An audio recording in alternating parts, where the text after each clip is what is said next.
আসসালামু আলাইকুম। সারে জাহাঁ সে আচ্ছা এই কবিতাটা কেউ পাঠ করবেন না।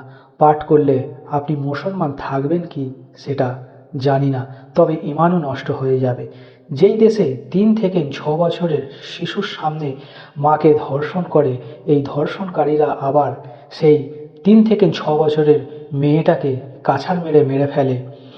আর যখন জেল থেকে এদেরকে বের করা হয় ফুলের মালা মিষ্টি খাইয়ে, সেই দেশে কোন লজ্জায় আমরা এই কবিতাটা পাঠ করব?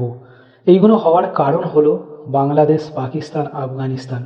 সেইখানের মুসলিমরা যদি হিন্দু মেয়েদের ওপরে এই রকম ব্যবহারটা করতো, যেমন ধর্ষণ করে তাকে হত্যা করে দেওয়া বা তার মেয়েকে তাদের সামনে হত্যা করে দেওয়া, তাহলে ভারতবর্ষে যে মুসলিমদের ওপর অত্যাচারটা হচ্ছে এইগুলো ঠান্ডা হয়ে যেত।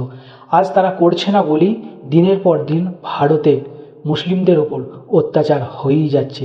এই অত্যাচার বন্ধ করতে গেলে বাংলাদেশ, পাকিস্তান, আফগানিস্তানের মুসলিমদেরকে যেমন ভারতে অত্যাচার করছে তেমনি সেইখানেও হিন্দুদের ওপরে করতে হবে। আশা করি বুঝে গেছেন।